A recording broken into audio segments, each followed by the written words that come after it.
Hello, friends, and welcome to V that is Winner's Edge. Today, I am going to talk to you not about language studies, not about literature studies, but about what comes after you have done all that you are asked to do. You have done decent and regular 3 or 5 years of studies, and now that you're coming out of your BA or MA English department course, what next, right? So I'm going to talk about career, and then only after I have talked about career will we talk about what to do for that kind of career. So you can have two kinds of career in your mind, academic and non-academic. Because when we are talking about a department, not only the Department of English, but about any department, then there are possibilities of somebody's, a student's, thinking of going into teaching or going into non-teaching, so therefore academic and non-academic jobs. But then with teaching there is a lot of research also involved, so academic is not completely equal to just teaching. There are many more things involved, but the environment remains university college kind of environment. So after your BA or after your MA, you may choose to go into the outside world, or you may choose to go to remain inside the confines of educational organizations. Now, in the educational organizations, also there are various levels of education.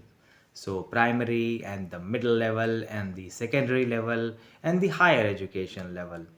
And your interest may lie in any of these fields. So, now you have in academic sector the primary, that is up to class 5, the middle, that is up to class 8, uh, or 10, and then you've got the secondary education 11 and 12, and higher education, that is undergraduate courses and post graduation and research, everything involved. The people who want to go into primary level or middle level or secondary level, they follow a different trajectory. Generally they go for teacher training courses, especially for primary level, or teacher training courses, for example B.Ed for secondary or middle level schools. For the position of PGT, you need a postgraduate degree and a B.Ed. For the position of TGT, you need a graduation, and after that you can do B.Ed and you become eligible. Now, the number of jobs in these fields is huge.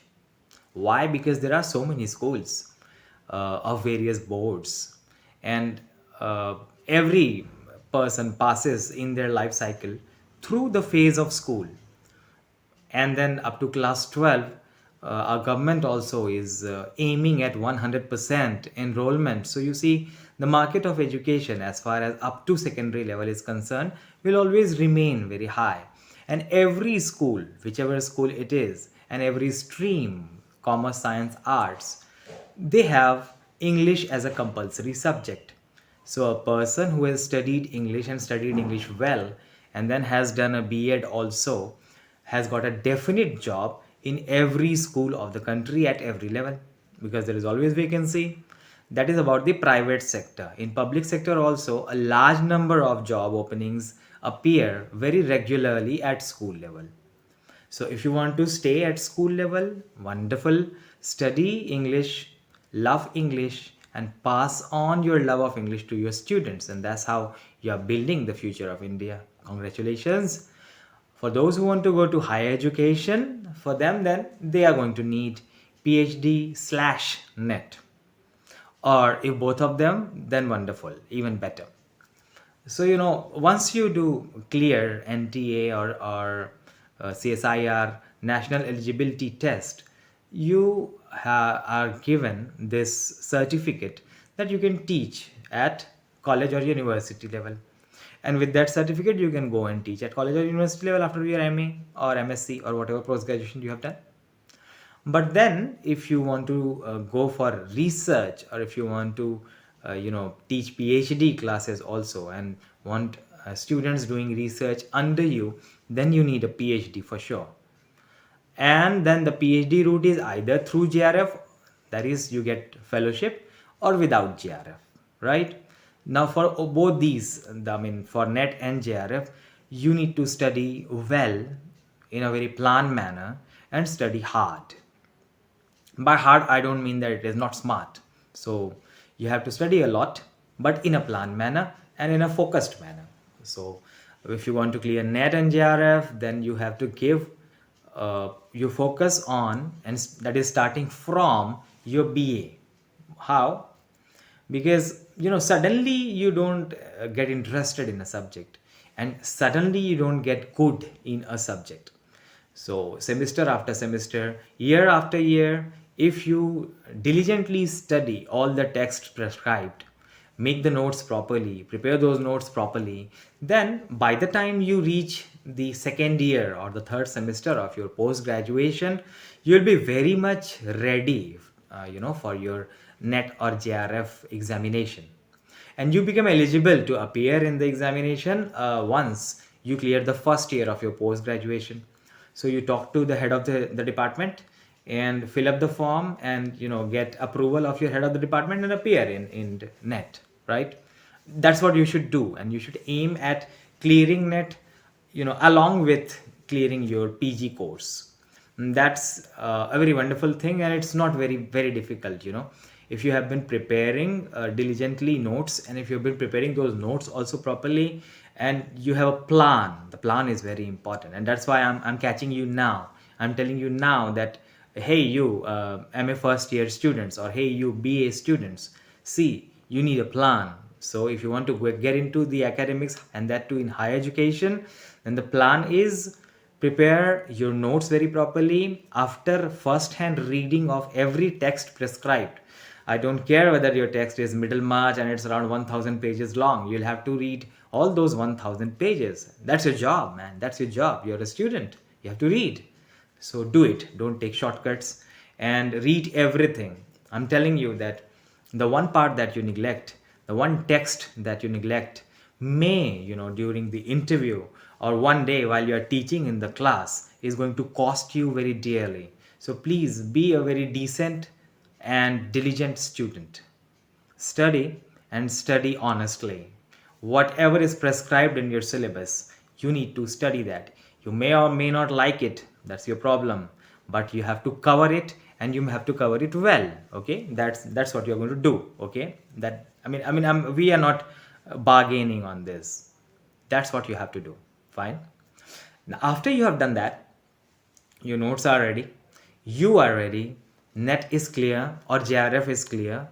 Now that this is your first foot towards academic higher education career, what you're aiming at is either you want a central university job, or you want a state university job, or you want a higher education directorate kind of job in any of the states in colleges, or you want a government degree college job, depending on what you're aiming at, but the fundamentals remain the same.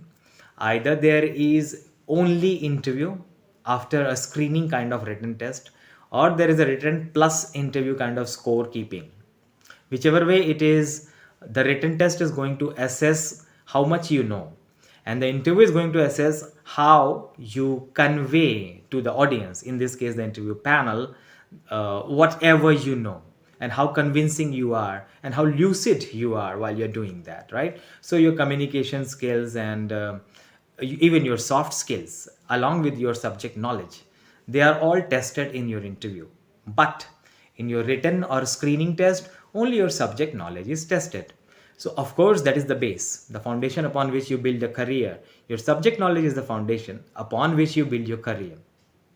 So you have done your studies are over, now you are in your career, and now you are teaching.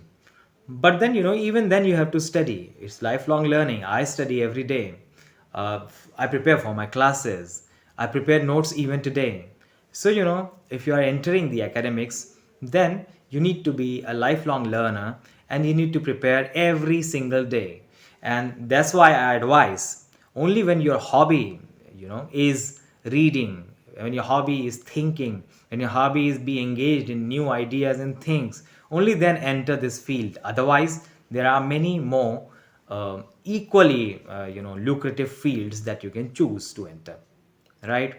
Now, I do not know everything, of course, so I have been talking to many of my friends and many of my colleagues about possibilities after studying English for 3 to 5 years, career wise, that is.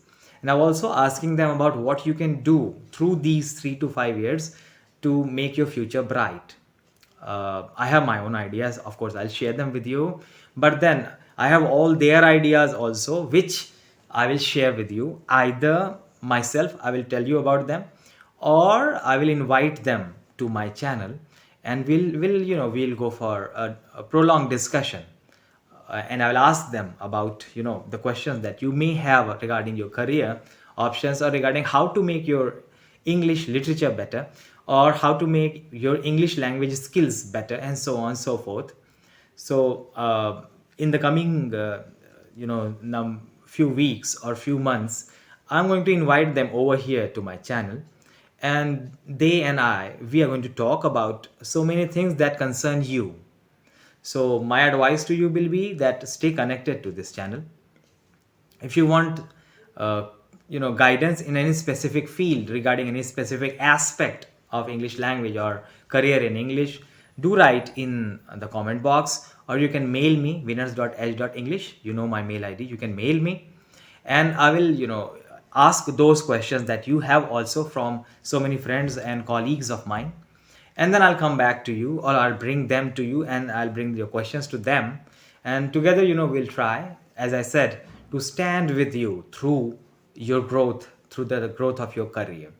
That's what V is equal to Winners Edge stands for. Okay, so we and you together, we win.